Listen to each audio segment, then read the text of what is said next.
వేదిక పైన గౌరవ ముఖ్యమంత్రి శ్రీ నారా చంద్రబాబు నాయుడు గారికి, బోఫర్స్ కుంభకోణాన్ని బయటికి తీసుకొచ్చిన హిందూ మేనేజింగ్ డైరెక్టర్, ఒకప్పుడు ఎడిటర్గా పనిచేసిన శ్రీ ఎన్ రామ్ గారికి, రాజస్థాన్ పత్రిక చీఫ్ ఎడిటర్ ఓనర్ అయిన శ్రీ గులాబ్ కుటారి గారికి, చిత్ర పరిశ్రమ అతిరథ మహారథులందరికీ, శ్రీ రామోజీరావు గారి కుటుంబ సభ్యులు, వారి అబ్బాయి శ్రీ సుమన్ గారికి, శ్రీమతి శైలజా కిరణ్ గారికి, శ్రీమతి విజయేశ్వరి గారికి, రామోజీరావు గారి మనవలకి మనమనాలకి ప్రత్యేకించిన హృదయపూర్వక నమస్కారాలు. ముఖ్యంగా ఆయనతో పాటు వెన్నంటే ఉన్న ఆయన ఈనాడు పత్రికా కుటుంబానికి, జర్నలిస్ట్ కుటుంబానికి, వారందరికీ కూడా నా ప్రత్యేక హృదయపూర్వక నమస్కారం. రామోజీరావు గారి గురించి అందరూ చెప్పిన దానికంటే కూడా నాకు నా పర్స్పెక్టివ్లో, నా అనుభవంలో నేను చూసిన రామోజీరావు గారిని మీ కొద్ది సంఘటనలు పంచుకుంటాను. రామోజీరావు గారు నాకు సినిమాలు ఉన్నా కానీ నాకు పరిచయం లేదు. ముందు షూటింగ్ ఆయన స్టూడియోస్లో చేసినా కానీ ఫస్ట్ టైం పాలిటిక్స్కి ఎంటర్ అయిన తర్వాత 2008లో ఆ సమయంలో ఆయనకి కలవటం జరిగింది. ఆయన మాట్లాడిన విధానం చాలా నిక్కచ్చిగా, ప్రజల పక్షపాతాన్ని. ఆయన మాట్లాడుతున్నంతసేపు నాకు మైండ్లో ఒకటే అనిపించింది, మనసులో జర్నలిస్టిక్ వాల్యూస్ని కాపాడటానికే ఆయన ఉన్నాడు. ప్రజాక్షేమం, ప్రజా సంక్షేమం, ఈ పర్స్పెక్టివ్లోనే, ఈ కోణంలోనే ఆ చర్చ జరిగింది. నన్ను ఒకేసారి ఆయన 2019లో ఒక లంచ్కి ఆహ్వానించారు వారి కుటుంబ సభ్యులతోటి. ఆ రోజు ఆయన మాట్లాడింది దేశ పరిస్థితులు, ముఖ్యంగా పత్రికా స్వేచ్ఛ గురించి, పత్రికా రంగం ఎంత కీలకమైంది. ఆయన ఎప్పుడూ కాంప్రమైజ్ అవ్వలేదు. ఒక విషయం చెప్పాలి అంటే అది తనకు తెలిసిన వారు అవ్వచ్చు, తన సన్నిహితులు అవ్వచ్చు, స్నేహితులు అవ్వచ్చు, కుటుంబ సభ్యులు అవ్వచ్చు, జనం కోసం వచ్చేటప్పటికి నిష్పక్షపాతంగా, చాలా నిర్దాక్షిణ్యంగా ఉంటుంది ఆయన ఆలోచన పరిధి.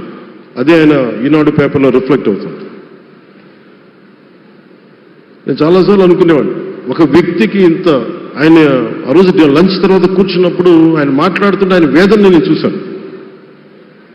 ఆయన నలిగిపోతున్నారు. నిజంగా పత్రికా స్వేచ్ఛ ఎంత అవసరం దేశానికి, ప్రజాస్వామ్యానికి ఎంత కీలకమైంది, అది ఆయన చెప్తుంటే ఆయన ఆవేదన నాకు అర్థమైంది. అలాంటి వ్యక్తి మీద ఎన్ని రకాల ఇబ్బందులు పెట్టారో మనందరికీ తెలుసు. ఒక పేపర్ ఒకటే నడపటం చాలా కష్టసాధ్యమైంది. కానీ దాంతోపాటు ఆయనకి నష్టపోవడానికి, జనరల్గా అలాంటి విలువలు, కమిట్మెంట్ ఉన్నవాళ్ళు మిగతా వ్యాపారాలుంటే ఆయన్ని అన్ని రకాలుగా దాడులు చేయడానికి చాలా తేలిక. అలాంటి దాడుల్ని తట్టుకుంటూ యాజ్ ఎ జర్నలిస్ట్ ఆయన అన్కాంప్రమైజింగ్ యాటిట్యూడ్, అన్కాంప్రమైజింగ్ వాలర్, అవన్నీ ఆయన్ని నాకు చూస్తే చాలా చాలా ఆనందం వేసింది. ఆయన ఒకటే చెప్పారు నాకు, your upcoming political leader, I wish you all the best. నీ జీవితంలో నువ్వు కాంప్రమైజ్ అవ్వకు, what ever you believe in, నువ్వు ఏదైతే నమ్ముతావో దాన్ని త్రికరణ శుద్ధిగా చేయని చెప్పి ఆయన చెప్పింది నేను ఈ రోజుకి మర్చిపోలేను. అలాంటి మహానుభావుడు సంస్మరణ సభకి నేను ఈరోజు ఇక్కడికి రావటం ఆంధ్రప్రదేశ్ ప్రభుత్వం భాగంగా నాకు నిజంగా చాలా ఆనందంగా ఉంది. రైట్ టు ఇన్ఫర్మేషన్ యాక్ట్ దారిలో చూస్తూ ఉంటుంది. దాకా ఎగ్జిబిషన్లో 2008 రైట్ టు ఇన్ఫర్మేషన్ యాక్ట్లో ప్రజలకు ప్రతిదీ తెలియాలి, ప్రభుత్వంలో ఏం జరుగుతుంది, ప్రభుత్వం ఏం తీరుతులు ఎలా ఉంది అని. దానికోసం ఆయన అందరినీ కలిపి ఆంధ్రప్రదేశ్లో, ప్రత్యేకించి ఉమ్మడి ఆంధ్రప్రదేశ్లో ఆయన ఒక ఉద్యమకర్తగా కూడా వ్యవహరించారు. ఒక ఆర్టీఐ లాంటి థాట్ ప్రాసెస్ ఉండాలి అంటే ఒకటే ఉంటుంది, ఇది ఏమి జరిగినా ప్రజలకి తెలియాలి, ప్రభుత్వంలో ఉన్న రాజకీయ వ్యవస్థ ఏమి చేసినా ప్రజలకి తెలియాలి, వారికి అండగా ఉండాలని చెప్పి ఆయన చేసిన ఈ యజ్ఞం చాలా జటిలమైంది, చాలా కష్టమైంది. పత్రికా రంగంలో విస్తరించిందే కాకుండా సినిమా నిర్మాణ రంగంలో కానీ, స్టూడియోస్ కానీ, హోటలియర్గా కానీ ఇవన్నీ చాలా చేసి ఉండొచ్చు. కానీ ఆయన క్రక్స్ ఆఫ్ రామోజీరావు గారిది మోస్ట్ ఇన్స్పిరేషనల్ జర్నలిస్ట్. ఇందాక కొల్లూరు పార్థసారథి గారు చెప్పిన, ఇందాక అమరావతి నుంచి నాయ ఎమ్మెల్యే గారు మాట్లాడినా కానీ, పార్థసారథి గారు చెప్పినా కానీ ఆయనకి ఖచ్చితంగా ఒక విగ్రహం పెట్టాలని. ఎందుకంటే జర్నలిస్ట్ విలువల్ని కాపాడి ఆయన ఎందుకు ఇన్స్పిరేషన్ అంటే ఎన్ని కష్ట నష్టాలు వచ్చినా, ఒక జర్నలిస్ట్గా ఉండటం వేరే, ఒక పత్రికాధిపతిగా ఉండి అన్ని ఒడిదుడుకులు ఎదుర్కొని ఆయన కుటుంబాన్నంతా బెదిరించినా కానీ, ఏమి చేసినా కానీ జనరల్గా కుటుంబ సభ్యులు కష్టం వస్తే నలిగిపోతాం. కానీ అది కూడా దాటుకొని నేను నా జర్నలిస్ట్ వాల్యూస్ నేను కాంప్రమైజ్ అవ్వను, ఏదైతే జరగనని చెప్పి ఆయన కూర్చోబెట్టి at the cost of his family members also he vent ahead and uphold the journalistic values. వారికి దానికి చాలా చాలా సాహసంగా నాకు చాలా ఆనందం వేసింది. ఆయన ఆఖర్లు ఎలక్షన్ రిజల్ట్స్ వస్తాయి, ఎప్పుడు వస్తాయి వీటన్నిటి అనుకున్న టైంలో నేను ఒకటి అనుకున్నాను, ఆయన ఆరోగ్యం క్షీణిస్తూ ఉంది, బాగుండు, ఆయన ఈ విజయ వార్త వింటారా లేదా అనేది నేను ఒకటి ఆలోచిస్తూ ఉన్నాను. సో నేను శ్రీమతి శైలజా కిరణ్ గారిని, సుమన్ గారిని, శ్రీమతి విజయశ్రీ గారిని అడిగినప్పుడు నేను ఒకటి అడిగాను, ఆయన విన్నారా అండి, ఆయనకి మాటలు వినిపించినాయా? అందరూ చెప్తారు ఆయన వినిపించట్లేదంటే, లేదు, చాలా ఒక 24 గంటలు ఆ విజయాన్ని దశాబ్దం పాటు నలిగారు, దశాబ్దన్నర పాటు నలిగి ఆయన్ని నలిగిన తర్వాత ఆయన అలాంటి వ్యక్తి విజయ వార్త వినకపోతే అక్షోభిస్తుందేమో ఆత్మని అనిపించేది. కానీ విజయ వార్త వినే ఆయన పరమదించారు. అందుకు నాకు చాలా ఒక తృప్తినిచ్చింది. అలాంటి మహానుభావులకి నా నివాళులు అర్పిస్తూ ఆయన నుంచి ఎవరైనా నేర్చుకోవాల్సింది, ప్రజాస్వామ్యాన్ని పరిరక్షించడానికి ఎవరి స్థాయిల్లో, ఒక పత్రికాధిపతిగా కావచ్చు, ఎవరు ఏ స్థాయిలో ఉన్నా దాన్ని మనం కాపాడాల్సిన అవసరం ఉంది. అలాగే ఆయన జర్నలిస్టిక్ వారసత్వ ప్రవాహం అంటే ఉదాహరణకి ఈనాడు, ఈటీవీ తాలూకు ప్రజెంటేషన్ ఆఫ్ న్యూస్ చాలా న్యూట్రల్గా, అన్బయాస్డ్గా ఉండదు. ఏదైనా విషయం చెప్పేటప్పుడు నా గురించి ఎంత రాస్తారో, నన్ను తిట్టాలనుకున్నప్పుడు అంతే తిడతారు.